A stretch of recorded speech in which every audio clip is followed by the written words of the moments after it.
Before we start this video, a large thank you to Crush, RudeQHR22, Paulinus, Joey Mayer, and a name I unfortunately cannot pronounce. Even with my terrible pronunciation, I do appreciate your support, guys. Thank you so much. And a special thanks to Kyle Davies for their immense support to this channel. Hello, in this video we're going to start our blocking system for our character. So let's open up the player controls first, and we're going to go to player actions. You're going to want to go down to the LB button, or the RB button rather, and copy it and make a clone of it and call it LB.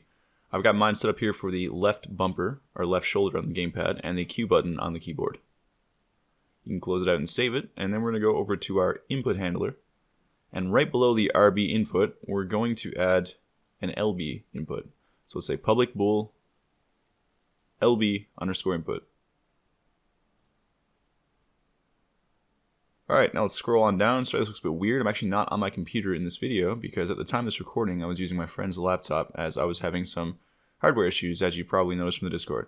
So let's copy the player actions here .lt or rt performed and paste it, and then we're just going to change the LT to LB, and then we're going to change it to LB input equals true. So when you press the LB button, you are toggling the LB input to turn to true.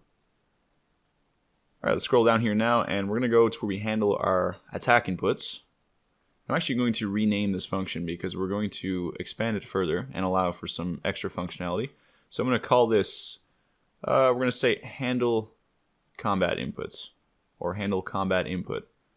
Then we're going to add an input for the LB, which will be used for blocking. So let's come down here right below our tier, wherever you want to put it, and we're going to say if LB input. Let's open up some curly braces here.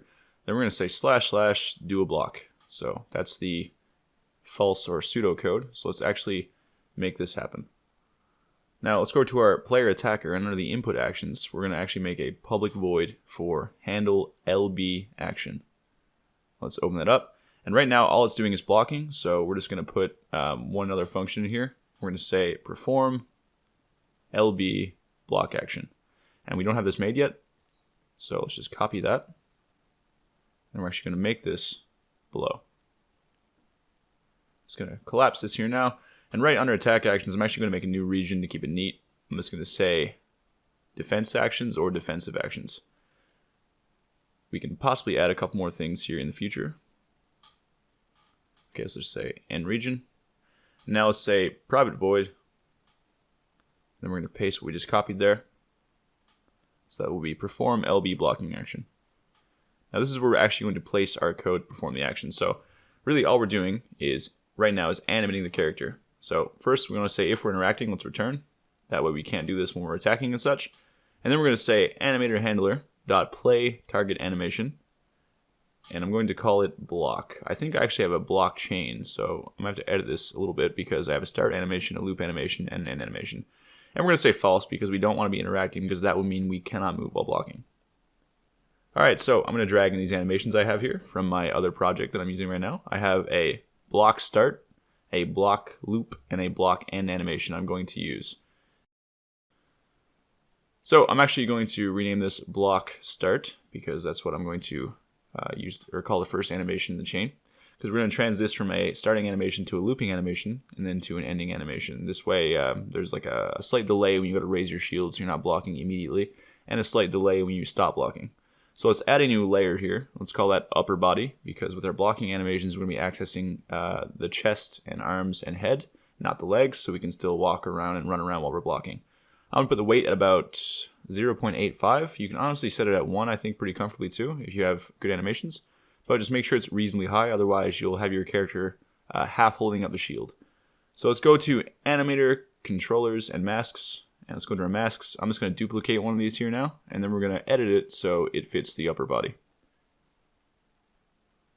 Just going to rename this upper body. Open up the humanoid transform here and click on the head and the chest.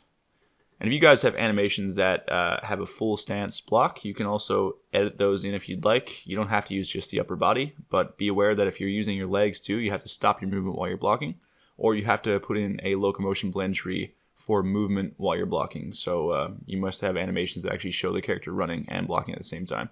So let's create a new empty state here in the upper body. I'm just going to call this empty. And this will be the transition state that we go back to when we're done blocking. That way we're not stuck on any animation. And then we can start setting up our animations. So I'm going to go back to the assets folder here now, and I'm going to take in the block start. I'm going to drag in the block loop, and then I'm going to drag in the block end. So there's a bunch of ways to do this, and you don't necessarily need a start, loop, and end. You can just have a raw block animation. I'm just having these so there is a slight delay before you begin blocking and when you're done blocking. So I'm going to make a transition from block start to block loop, and then from block loop to block end, and then from the end to the empty state again. Now we're going to want to make a check though that tells us when we are actually blocking. So let's go to the player manager now, and here on the player flags, anywhere you want, we're just going to make a public bool, and we're going to call it is blocking. And we're going to link that bool to the animator, and we're going to use that bool to tell the animator when to shift to the next animation. So let's just say is blocking, and then back over here on the input handler, where it says if LB input, we're going to say player attacker, or player manager rather, then we're going to say is blocking is equal to true. I think we might have to move that momentarily, but for now let's put that right there. And then we're going to say player attacker, we're going to say handle LB action. Okay, then we're going to say else. We're going to say player manager dot is blocking is equal to false. Okay, and scrolling back up to the top here on enable, what we're going to do is we're going to copy this line where it says LB input equals true. We're going to paste it, and then we're going to say when LB is canceled, we're going to change the LB input flag to false, or the bool rather. That way when you're pressing down the button, you're enabling the blocking bool, and when you're letting go of it, you're disabling it. Cool, let's save that.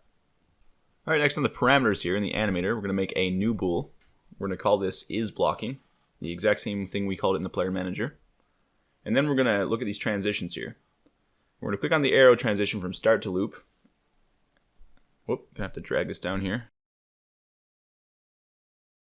And on the conditions, we're going to say if is blocking is equal to true, we're going to move from the block start animation to the looping animation. And then on the transition from looping to end, we're going to make a condition. And we're going to say if blocking is false, we're going to move from the block looping animation to the block ending animation. And then that will automatically take us back to the empty state. Now if you'd like, you can also make a transition from the block start animation to the block end animation and make the condition that if blocking is false, but you don't have to. Next we're going to say anim.setBool, and this is on the player manager update method by the way. We're going to say anim.setBool is blocking, and we're going to equal that to is blocking. So the is blocking bool on the animator will always equal whatever the is blocking bool is on the player manager. And we're changing that from the script. Let's actually get rid of this here. I was testing this, but we're not going to do it this way. And then right below if LB input, we're going to say else. We're going to say is blocking, or player manager rather, dot is blocking is equal to false. And then we're going to go and do a couple things here on the player attacker as well. Now I think I can put this right here, but I may have to move it, so we're going to try this. We're going to say player manager dot is blocking equals true. This is right before we go into the handle LB action, but I think I'm going to have to move it. So let's make a transition from the block start back to the empty state, and with the condition being that is blocking is equal to false. And remember, if you guys have perfectly blended animations, you actually can get rid of the transitions. That's what I'm going to do, but I'm going to do this off video. So I'm actually going to make it so there's no fading because these animations go together perfectly. So I'll be right back. Okay, now in the perform LB blocking action here on the player attacker script, we're going to say if player manager dot is blocking return. And the reason why we're saying that is because if not, it's going to keep trying to play that block start animation every frame over and over again. So once we've started it, we don't want to try to play it again. And then we're going to take this is blocking thing from here and delete it, and we're going to paste it right after the animation. That way, once you're blocking, it's locked in, and then the only way for it to stop is when you let go of LB. Okay, now let's go to the game here and start it up. Okay, now if I press the LB button here, I'm going to get my player facing the camera first. As you can see, I will perform a block. If I let go, I will stop, but we have a problem. Now, if I try to run, I'm stuck facing this way, and that's because can rotate was disabled. And the reason that is because here on our animator manager script, we actually have can rotate is equal to false. But we're going to make a new bool. We're just going to add a comma here, and we're going to say bool can rotate is equal to false. This way it won't break any of our code because it's defaultly set to is false. And now what we're able to do, we're going to change the can rotate here. We're going to say can rotate is equal to can rotate, And now we can add, optionally, an extra flag, if you will, onto wherever we call this function, and we can edit that to true. So now we don't have to because it's already initialized at false, but I can put a comma here, which I will do on animator handler.play target animation. We're going to say true. And now when we go to play the block animation, we're not disabling our rotation. So if I go into the game again now and I press the block button, as you can see, I'm blocking and I can run around. Alright guys, that's going to do it for the first half of our blocking system. I hope you guys enjoyed. If you did enjoy the video, don't forget to leave a like, drop a comment. It does help appease the YouTube algorithm gods. I am now back on my computer, thankfully, and everything will be so much easier now. But my friend did help me out, let me use his laptop so I could get this video out. So we're going to continue the blocking system in the next video. We're going to add a collider, and we're actually going to stop attacks from doing damage to us when we are blocking. I will see you guys in the next video, which will be tomorrow.